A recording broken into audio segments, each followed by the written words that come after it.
Diodo Zener. Vale, hemos visto ya cómo funciona un diodo simple, un diodo rectificador. ¿Qué es el semiconductor? El concepto ese, tal. Vale.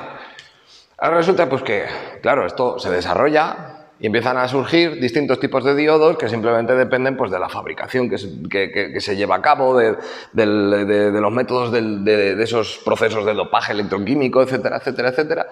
De la misma manera que, por un lado, esto me hubiera gustado meterlo en el vídeo anterior.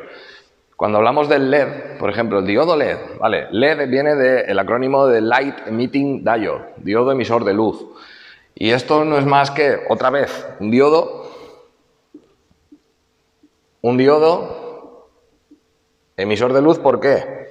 Pues porque en esa unión PN, en el dopaje que se le ha hecho a esos cristales de silicio, se le han añadido ciertos elementos, aparte de cambiar el encapsulado con la resina epoxi, que en el que vemos el ánodo y cátodo, que permite ahí dentro un salto de los electrones que cuando se produce ese salto, la energía que se libera, en parte se libera en forma de fotones.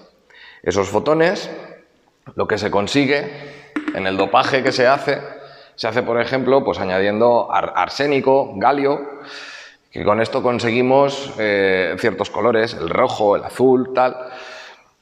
Mezclando ciertos elementos se consigue que cuando se produce la polarización y la corriente empieza a fluir entre ánodo y cátodo, cuando esos electrones saltan, de la energía que se libera, parte se libera en forma de fotones y esos fotones, ¿vale? Dicho así para que se entienda, esos fotones están dentro de una longitud de onda que el ojo humano, pues entre los 400, 700 nanómetros creo que era, de longitud de onda, el ojo humano es capaz de verlo.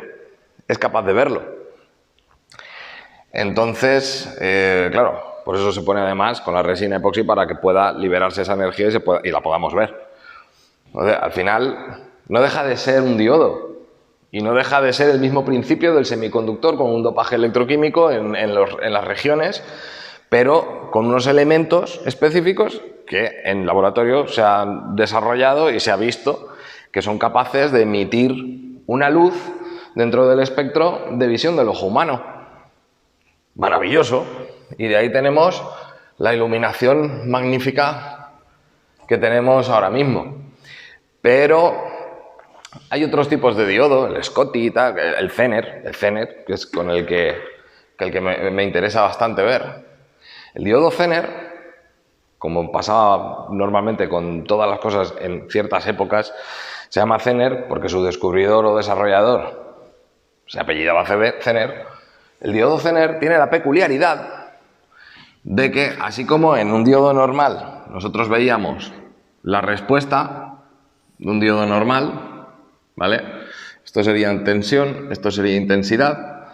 En la unión semiconductora de un diodo rectificador, nosotros lo que veíamos era que en polarización directa, es decir, hacia valores positivos, cuando hacíamos la polarización ánodo-cátodo, a partir de más o menos, en el silicio, a partir de 0,7 voltios, esto no pasaba, a partir de 0,7 se producía la polarización del diodo. Fijaros que la respuesta en corriente es exponencial para pequeñas variaciones de tensión, ¿vale? Por eso también ahora introduciré, esta es la respuesta al por qué le tenemos que poner siempre a los diodos, siempre en serie, llevan una resistencia que limite la corriente. Vimos qué pasaba con los condensadores, ahora vemos qué pasa con los LEDs. Siempre va a haber algo, necesitamos algo que genere esa limitación de corriente. Y en el caso del LED lo que va a hacer además es, el LED una vez, los semiconductores una vez polarizan, digamos que mantienen su tensión y lo que varía es su resistencia interna, la resistencia que puedan ofrecer al paso de la corriente. Entonces, ¿qué necesitamos? Añadir una resistencia enseriada con el diodo, he dicho LED, diodos en general. Tenemos que añadir una resistencia enseriada con cualquier diodo para que en aplicación de una diferencia de potencial, toda la diferencia de potencial, toda esa tensión que el diodo no necesite para polarizar, se la come la resistencia. Si el diodo, si yo pongo, estoy pegando saltos, si yo pongo entre A y B, VAB, pongo 7 voltios, por ejemplo, y mi diodo necesita 1 voltio para polarizar, los otros 6 se los va a comer la resistencia. Si le meto 15 voltios, los otros 14 se los va a comer la resistencia. ¿Qué pasa si yo no le pongo una resistencia? Y le meto 15 voltios directamente al LED. Humo blanco. ¿Por qué? Si a 0,7 estamos aquí y a 1 voltio estamos aquí de corriente,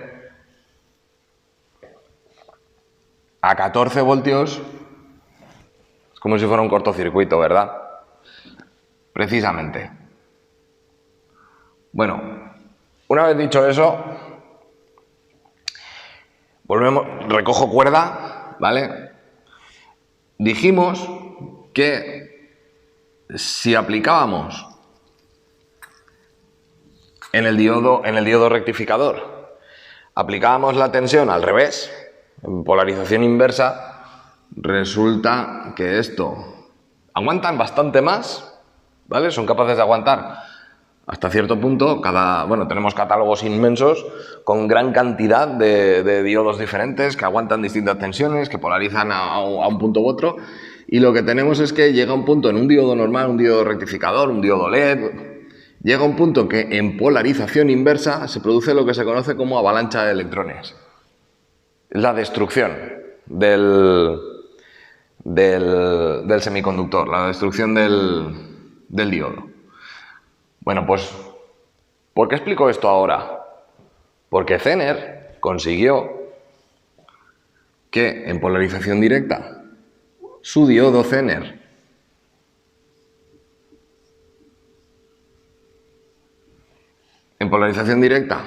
actúa igual que un diodo normal, pero resulta que en polarización inversa también es capaz. ¡Qué mal dibujo! También es capaz de polarizar. Tiene un punto de polarización. Por ejemplo, 5 voltios. ¿Vale? También tenemos catálogos con distintos valores de polarización. En directa nos polarizaría como un diodo normal y en inversa nos polariza a valores más elevados, pero resulta que este diodo está pensado precisamente para ponerlo siempre al revés. ¿Y esto para qué nos serviría? Bueno, pues así como el rectificador, el diodo LED es para dar luz. El rectificador nos sirve pues, precisamente para rectificar, para evitar que las señales nos pasen en el sentido contrario, para proteger, para rectificar ondas, señales, etc. Realizar cierto tipo de filtrado. El Zener pues nos sirve, por ejemplo, para generar referencias o estabilizar señales. Por ejemplo, tengo un circuito sencillo, ¿vale? Una resistencia limitante, mi diodo Zener en polarización inversa, y de aquí yo voy a conectar una carga, ¿vale? Y tengo, pues no sé, me lo invento sobre la marcha, una receta de 330 ohmios, una RL de 100 ohmios y luego vamos a ver qué pasa con una RL de 1 kilo-ohmio. Y mi diodo Zener va a tener una tensión Zener, es decir, la polarización inversa, de 5 voltios. Y VA, respecto a la masa esta de 0 voltios, VA va a tener un potencial de 10 voltios, por ejemplo. Vale. Aquí vamos a empezar, cuando empezamos a trabajar con electrónica, empezamos a trabajar con hipótesis. ¿Yo qué quiero? Quiero que funcione, ¿no? Pero no alguna cosa para que no vaya. Quiero que funcione. Entonces, mi manía es partir de la hipótesis de que las cosas funcionan.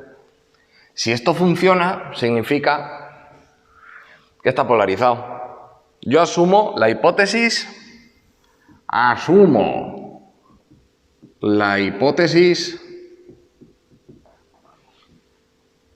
de funcionamiento. Y si no es así, cuando empiece a calcular me saldrán cosas que no tienen sentido y me daré cuenta de que mi hipótesis es errónea. Ahora veremos por qué digo esto.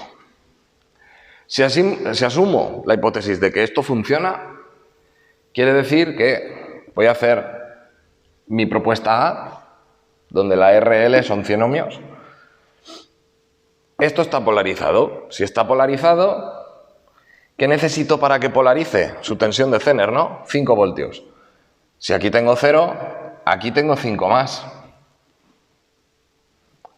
Para que esto esté polarizado, aquí tengo que tener en el cátodo necesito 5 voltios más que en el ánodo. Si en el ánodo está conectado a masa 0 voltios, en el cátodo tendré 5 voltios.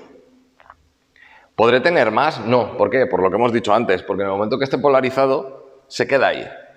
Y todo lo demás se lo come la resistencia que esté enseriada con ella, es decir, RZ. Con lo cual, en RZ, ¿qué me van a caer? Si aquí tengo 10 voltios y aquí tengo 5, 10 menos 5, 5. VRZ son 5 voltios. Vale. Ahora bien, ¿y qué tensión tendría yo en RL?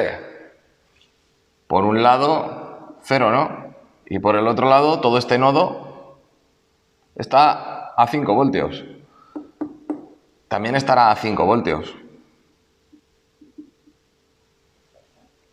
En mi hipótesis. Muy bien. Muy bien.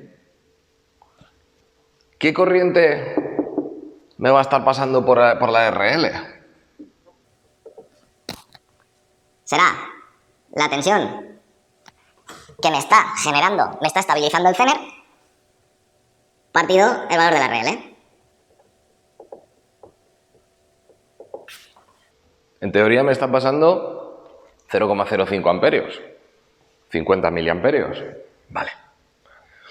Si eso es así, significa que hay una parte de la corriente que está viniendo por aquí, otra parte de la corriente que está viniendo por aquí. Vale. ¿Qué parte de corriente es realmente la que me está saliendo de la fuente? Bueno, yo sé VRZ y sé lo que vale RZ, ¿no? Pues será VRZ partido de RZ. 5 partido RZ son 330. Esto me daba 0,015. ¿Qué ha pasado? O sea, me está diciendo que de la fuente salen 0,015 amperios. La lógica nos dice que la corriente siempre va de donde hay más potencial a donde hay menos, con lo cual, en principio, yo he planteado, si aquí tengo, en todo este nodo, tengo 5 voltios, y aquí abajo, en este, tengo 0, la corriente evidentemente iría en este sentido, ¿no? Me está diciendo que de la fuente salen 0,015 amperios, pero por esta rama se van 0,05 amperios. 0,035 más. Primera ley de Kirchhoff. Si aquí me entran 0,015 y aquí me salen 0,05, los otros 0,035 en teoría tendrían que estar entrando por aquí, ¿no? Porque la suma de estos dos tiene que ser igual a la que sale. Primera ley de Kirchhoff. Claro. Pero entonces, ¿qué estoy haciendo? Esta corriente la estoy pintando en sentido opuesto a la diferencia de potencial. Estoy diciendo que la corriente va de donde tiene menos potencial a donde tiene más. Y eso no es verdad. Eso no es verdad. Eso no puede pasar. Eso es mentira. ¿Qué significa esto entonces? Pues muy sencillo. Que esto no es verdad. Los cálculos me han demostrado. Yo he partido de una hipótesis porque yo no tengo ni idea de si funciona o no funciona. Tengo que partir de una hipótesis. Yo he partido de la hipótesis de funcionamiento porque es lo que me interesa. Pero los cálculos me han demostrado que no funciona. No funciona. Porque yo no puedo tener una corriente que fluya en ese sentido. Entonces, Vale, significa que no está conduciendo. O sea, no está polarizado. Para esta situación no está polarizado. Con lo cual, en este momento, esto sí, lo dejo así. En este momento, entonces, ¿qué tenemos? tenemos que si esto no está polarizado, no conduce. Si no conduce, es como si no estuviera. Y si no está, lo que tenemos es un circuito en serie, ¿no? Con los dos receptores, con RZ y con RL. Donde mi tensión AB hemos dicho que son 10 voltios. RZ más RL, en este caso, mi R total, por llamarlo de alguna manera, en ese circuito equivalente que haría, como quedan en serie, mi R total sería RZ más RL. Esto me daría 430 ohmios y la corriente que sí que estaría pasando por ahí sería 10 partido 430, que nos da 0,023 amperios.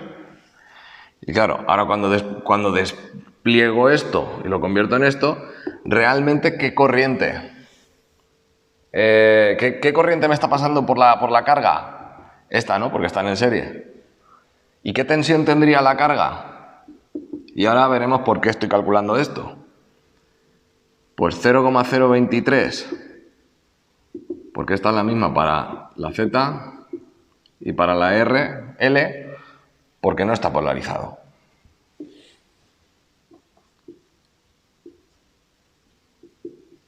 Hipótesis de no funcionamiento.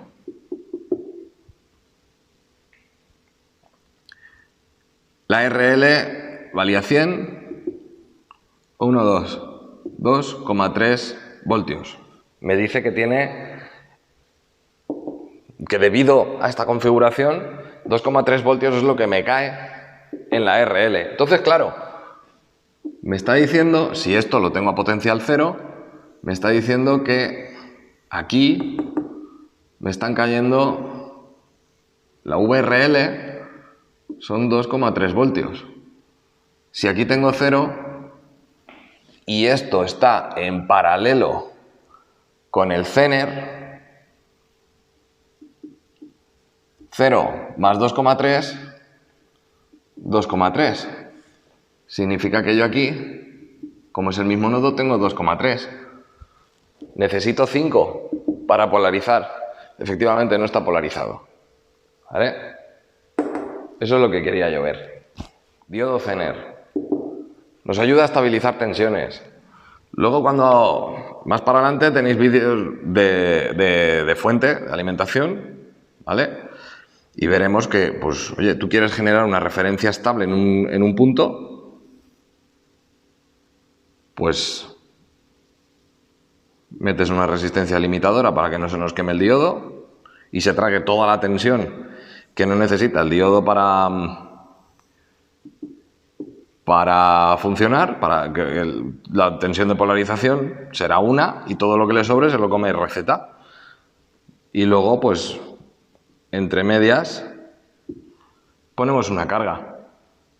Y luego de aquí para atrás tenemos todo el resto de etapas de transformación, rectificación, filtrado, etcétera, que pueda tener una fuente de alimentación.